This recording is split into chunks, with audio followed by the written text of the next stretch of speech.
మా విలేజ్లో వాళ్ళు జాబులు చేస్తూ లేదా బిజినెస్లు చేస్తూ హైదరాబాద్లో, బెంగళూరులో, చెన్నైలో ఇలా సెటిల్ అయిన వాళ్ళు ఉంటారు కదా, వాళ్ళు అంటున్నారంట ఊళ్ళో ఏం జరుగుతుందో నా వీడియోలు చూస్తే తెలుస్తుందని. ఇప్పుడు ఒక ఇన్ఫర్మేషన్ ఇస్తున్నాను. అఫ్ కోర్స్ కొంతమందికి అయితే తెలిసి ఉండొచ్చు. మా దాయాదులకి సోదకం వచ్చిందండి నవ్వులూరి వాళ్ళకి.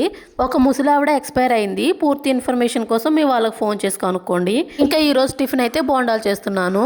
మా సంధ్యక్క అయితే రౌండ్ గా గుండ్రంగా చేసిద్ది అనమాట బోండాలని. నాకు అంత గుండ్రంగా రాలేదులేండి.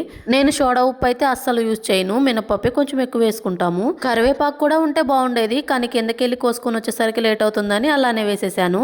కరివేపాకు వేసినా మా వాళ్ళు తినరులేండి, తీసి పక్కన పెడతారు. ఈ బోండాలు చేసినప్పుడు నేనైతే చట్నీ చేయను. ఈ చట్నీ కన్నా ఎర్రగడ్డ కారం ఉంటుంది కదా, అది చాలా బాగుంటుంది. బోండాల్లోకి మంచి కాంబినేషన్, ఒకసారి ట్రై చేయండి.